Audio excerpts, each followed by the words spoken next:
Hello everyone, Kumal Sharma this side, and here I welcome you all at your own Gargi classes, a place where you can easily get all the informations relevant to your competitive exams. So आज हम बात करेंगे उन सारे words और vocabularies की जो कि डिस्कस करी गई थी in your editorial discussion of Indian express newspaper on 7th May 2021 को. So let's begin with the first word. Your first word here is fraught. Fraught जो कि एक एडजेक्टिव है. फ्रॉड का मतलब क्या होता है? Filled with something undesirable. While your internal feelings are filled with something undesirable. जो चीज़ें आप नहीं चाहते हो, जो फीलिंग्स आप नहीं चाहते हो, उन फीलिंग्स से जब आप फिल्ड अप होते हो, eight that time use the word fraud. ठीक है. या फिर फ्रॉड का मतलब होता है अफेक्टेड बाय एंग्जाइटी. एंग्जाइटी से अफेक्ट होना. ठीक है. सो इसके सिनोनिम्स क्या हो जाएंगे? वाइल यू आर वरिड और upset, not happy. And the antonyms are calm, happy, jolly, joyful. ठीक है. So these are the antonyms. Usage होगा इस वर्ड का there was a fraught silence, कि वहाँ पे एक अनोइंग साइलेंस था, एक ऐसा साइलेंस जो कि हमारे अंदर एंग्जाइटी भरता है. ठीक है. सो this is the word fraud. Another word is restive. Restive जो कि एक एडजेक्टिव है. रेस्टिव का मतलब होता है unable to remain silent because of dissatisfaction. While you are not happy, while you are not contented, while you are not satisfied with something और someone, और उसके बाद में जो आप के अंदर का अग्रेशन निकल के आता है तो उसको रेस्टिव बोलते हैं. ठीक है. सो जब आप चुप नहीं रह पाते हो, आप शांत नहीं रह पाते हो ड्यू टू योर डिससेटिस्फैक्शन, तो वहाँ पे हम रेस्टिव वर्ड का यूज़ करते हैं. तो उसके सिनोनिम्स भी इसी तरीके से हो जाएंगे. रेस्टलेस या फिर uneasy, while you are not in that easy state. So restless and easy. And the antonyms are peaceful and very calm. So both of their horses become restive at once, कि उनके दोनों जो horses थे वो दोनों ही restless हो गए at once. So this is the word. Another word is persuasive. Persuasive is an adjective. Persuasive का मतलब होता है good at persuading someone or something to do. जब आप कुछ करना चाहते हो, well you want to do something, और उसके लिए आप किसी एक पर्टिकुलर पर्सन या किसी पर्टिकुलर चीज़ को फॉलो करते हो. ठीक है. आप इसको बोलते हो इंस्पिरेशन, बोल सकते हो आप इस वर्ड को. ठीक है. तो आप किसी को परस्यूड करते हो कुछ करने के लिए, या तो किसी चीज़ को पर्टिकुलर या किसी इंसान को पर्टिकुलरली. ठीक है. So while you follow somebody to do something, right? So this is the word persuasive. इसका मतलब क्या हो जाएगा? convincing या फिर impressive. While you are convinced, आप satisfied होते हो कि हाँ ये चीज़ perfect और मुझे इसी तरीके से ये करनी है, तो मुझे इस इंसान को या इस चीज़ को फॉलो करना है, तो वहाँ पे हम persuasive word का यूज़ करेंगे. And impressive one. तो antonyms हो जाएंगे इसके weak and unconvincing. The person with whom or the person with which you are not satisfied to follow. ठीक है. तो जिससे आप सेटिस्फाइड नहीं होते हो, कन्विंस नहीं होते, उसको डेफिनेटली परस्यू नहीं करोगे आप. सो अ परसुएसिव स्पीच, कि आपको कोई भी ऐसा स्पीच लग रहा है जो कि बहुत ज़्यादा इंप्रेसिव लग रहा है, आपको कुछ बातें उनमें से बहुत ज़्यादा कन्विंसिंग लग रही है, तो वहाँ पे भी हम परसुएसिव वर्ड का यूज़ कर सकते हैं. Another word is डिसएनफ्रेंचाइज. डिसएनफ्रेंचाइज is a verb. डिसएनफ्रेंचाइज का मतलब होता है डिप्राइव ऑफ अ राइट और प्रिविलेज. जब आपको किसी राइट या प्रिविलेज से डिप्राइव कर दिया जाए, उससे हटा दिया जाए. Specifically right to what? जब आपको किसी पर्टिकुलर जगह पे कोई हक नहीं दिया जाता, आपके प्रिविलेजेस जो भी हैं, आपके राइट्स जो भी हैं, आपसे छीन लिए जाता है, तो वहाँ पे हम डिसएनफ्रेंचाइज वर्ड का यूज़ करेंगे. सो इसके सिनोनिम्स हो जाएंगे डिप्राइव या फिर ऑप्रेस, दबा देना, सप्रेस करना. And the antonyms are free, allow and let go, we can call it too. ठीक है. So they are disenfranchised from their right to vote, कि उनको उनके right to vote से disenfranchise कर दिया गया, मतलब deprive कर दिया गया. ठीक है. So this is the word. Another word is desist. Desist is a verb. Desist का मतलब होता है to stop something, कि आप कुछ कर रहे हो और suddenly आप किसी चीज़ को stop कर देते हो, वहाँ पे desist वर्ड का यूज़ होता है. तो stop and cease are the synonyms. Antonyms definitely opposite हो जाएगा while you continuing with your things. So continue is the opposite word or the antonym, we can call it. So a court order to desist from selling the product, ये एक particular product है जिसको continuously company sell out कर रही है, पर अब जो कोर्ट ने ऑर्डर पास किया है कि अब उस प्रोडक्ट की सेलिंग पे बैन लगा दिया जाएगा, उसको बंद कर दिया जाएगा, ठीक है. सो this is the word desist. Another word is Insidious. Insidious जो कि एक एडजेक्टिव है. इंसीडियस का मतलब क्या होता है? Proceeding in a gradual way but with very harmful effects, कि जब आप ग्रेजुअल तरीके से प्रोसीड करते हो विद एन हार्मफुल इफेक्ट के साथ, तो वहाँ पे इंसीडियस का वर्ड का यूज़ होता है harmful, disastrous we can call it. So synonyms क्या हो जाएंगे इसके? स्नीकिंग या फिर कनिंग. मतलब आप ग्रेजुअली बहुत स्मूथली स्लोली आगे बढ़ रहे हो, प्रोसीड कर रहे हो, but with very harmful effects, तो वहाँ पे इंसीडियस वर्ड का यूज़ होता है. तो जो बहुत ज़्यादा स्नीकी होता है, कनिंग होता है, श्रूड होता है, शार्प होता है, हार्श, ठीक है, तो वहाँ पे इंसीडियस वर्ड का यूज़ होता है. एंटोनिम कहाँ पे आएगा? स्ट्रेट फॉरवर्ड, कि जो कर रहे हो ओपनली कर रहे हो, not in gradual way at all. So physical harassment is an insidious problem, कि फिजिकली किसी को हैरस करना, किसी की मार पिटाई करना, we can call it. So अगर फिजिकली आप किसी को हैरस कर रहे हो, that time this is an insidious problem. Another word is forbearance. Forbearance जो कि एक नाउन है. फॉरबियरेंस का मतलब होता है सेल्फ कंट्रोल, पेशेंस, ठीक है. सो सिनोनिम्स क्या हो जाएंगे इसके? टॉलरेंस या फिर पेशेंस, धैर्य रखना. And the antonyms are impatience, while you do not have tolerance, while you are not able to bear anything, ठीक है. intolerance.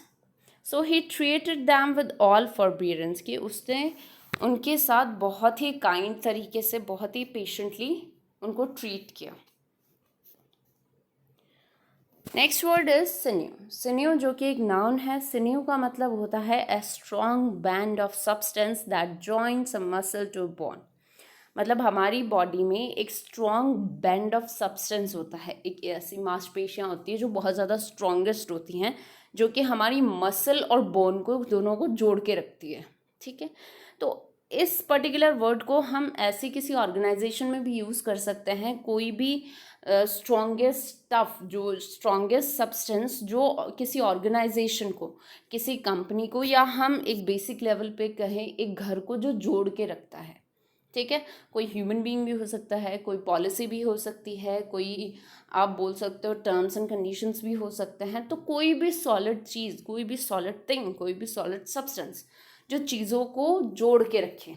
तो बेसिकली सिन्यू वर्ड का यूज़ हमारे अंदर जो एक स्ट्रॉन्ग बैंड ऑफ सब्सटेंस होता है, जो कि हमारी मसल और बॉन्स को बाइंड करके रखता है, तो उसके लिए सिन्यू वर्ड का यूज़ किया जाता है, ठीक है. सो इसके सिनोनिम्स क्या हो जाएंगे? Force and vigour. And the antonyms are weakness या फिर disability, when you are not able to bind the things together. So they must bend every sinew to that task, ठीक है. They must bend every sinew to that task, की कोई भी task है उसके लिए उन्हें जो वो सिन्यू है, उनका जो मेन जो सब्सटेंस है, मेन जो पार्ट है, उसको बैंड करना पड़ेगा, ठीक है. So they must bend every sinew to that task.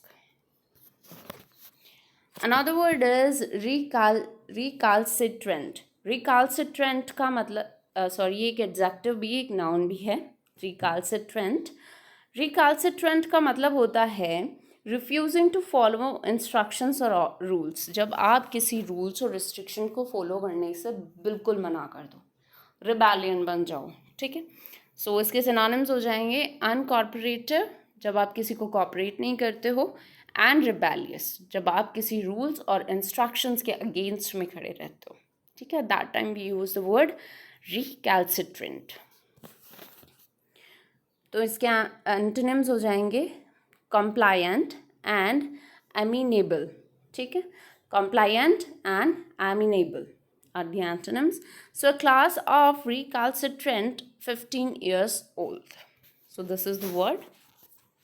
Another word is acrimonious. Acrimonious जो कि एक एडजेक्टिव है. acrimonious का मतलब होता है एंग्री या फिर बिटर, ठीक है। सो उसके सिनोनिम्स हो जाएंगे शार्प एंड स्कैदिंग, आप इसको कनिंग भी बोल सकते हो।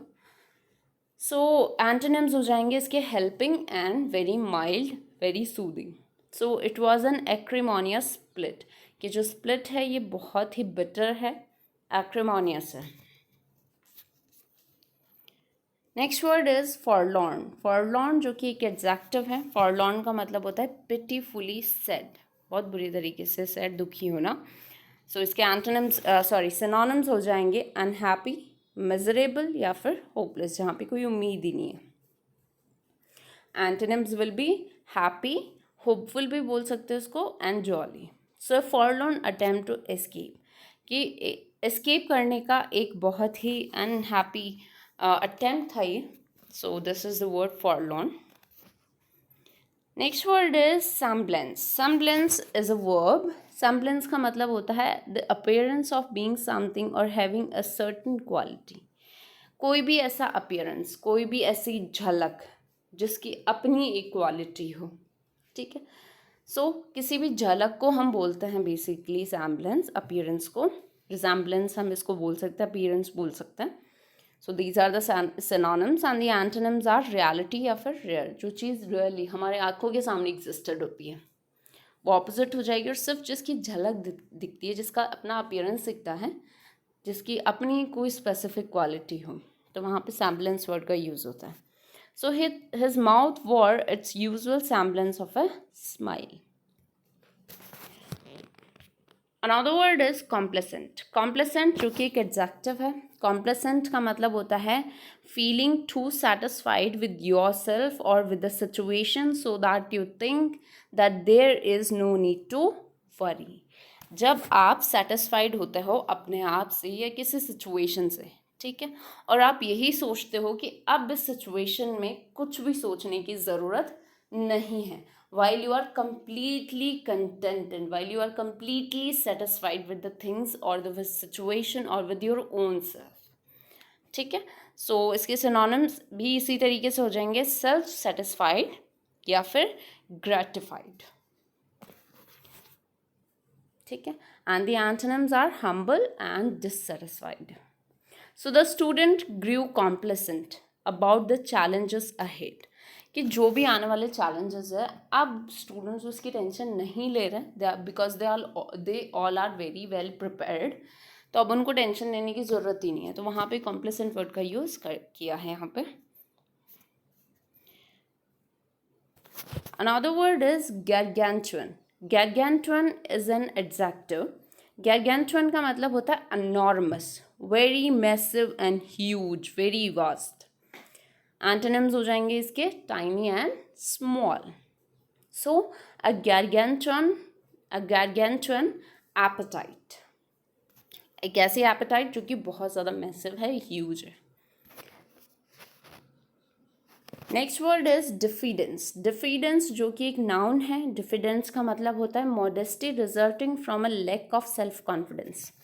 जब आप में सेल्फ कॉन्फिडेंस की कमी होती है और उसके रिजल्ट से जो भी मॉडेस्टी एज ए कॉन्सिक्वेंस बाहर आती है, तो उसको डिफिडेंस बोला जाता है। तो डिफिडेंस के सिनोनिम्स हो जाएंगे शाइनेस या फिर मीकनेस, आप मीननेस भी बोल सकते हो उसको, ठीक है, कमज़ोरी एक तरीके से। सो सेल्फ कॉन्फिडेंस की कमी की वजह से जो भी आपकी कमज़ोरी बाहर निकलती है तो उसको डिफिडेंस बोला जाता है। तो उसके एंटोनिम्स डेफिनेटली कॉन्फिडेंस ही होगा। सो आई से दिस विद सम डिफिडेंस, कि मैं जो कुछ बोल रही हूँ with some diffidence, with some lack of self confidence. Next word is implore. Implore is a verb. Implore का मतलब होता है beg someone honestly to do something, मतलब किसी से रिक्वेस्ट करना कि आप ये काम कर दो, आपको किसी से कुछ काम करवाना है, ठीक है। तो उस कंडीशन में आप जब बैग करते हो, जब रिक्वेस्ट करते हो, तो वहाँ पे इम्प्लोर वर्ड का यूज़ होता है। So beg and beseech are the synonyms and the refuse and disgust are the antonyms. So he implored her to change her mind, कि वो उससे रिक्वेस्ट करता है कि वो अपना माइंड चेंज करे। Next word is patina. Patina is a noun. Patina का मतलब होता है the impression of appearance of something, कि किसी भी अपीयरेंस, किसी भी चीज़ की अपीयरेंस, किसी इंसान के अपीयरेंस का इम्प्रेशन जब हमारे माइंड पे पड़ता है तो उसको पटीना बोला जाता है। इसके सिनोनिम्स हो जाएंगे ग्लीम या फिर ग्लोस, चमक। एंटोनिम्स हो जाएंगे dullness and darkness while there is no appearance of anything. So usage of the word is he carries the patina of old money and good breeding, कि वो कैरी करता है अपने साथ उस ग्लीम को, उस थॉट को, उस इम्प्रेशन को of old money and good breeding. Next word is altruism. Altruism जो कि एक नाउन है। एल्ट्रुइज्म का मतलब क्या होता है? The fact of caring about the needs and happiness of other people more than your own.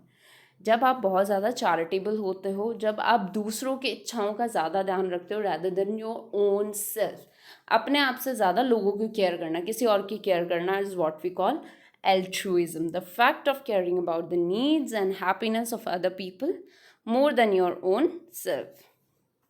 तो इसके सिनोनिम्स हो जाएंगे charity and kindness and the antonyms are meanness, meekness भी बोल सकते हो आप इसको।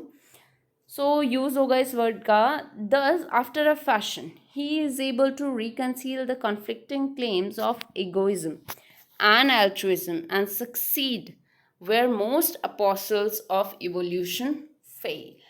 ठीक है, तो जब आप में ये क्वालिटी आ जाती है ऑफ एल्ट्रुइज्म तो आप एक सेंटिज्म की तरफ मूव होते हो। ठीक है, सो this is the word altruism. Another word is राइल। राइल जो कि एक वर्ब है। राइल का मतलब होता है मेक अनॉयड और इरिटेटेड। कोई भी चीज़ या कोई भी इंसान जब आपको अनॉय करता है, इरिटेट करता है, बॉदर करता है, at that time we use the word rile. So इसके सिनोनिम्स हो जाएंगे annoy and bother and the antonyms are soothe. So he smiled faintly, knowing how hard it was to rile up his trusted guardian. तो ये basically बहुत difficult होता है to Rahul the next person, किसी और को दुखी करना is very difficult for few people. So thank you so much for attending lecture at Gargi classes.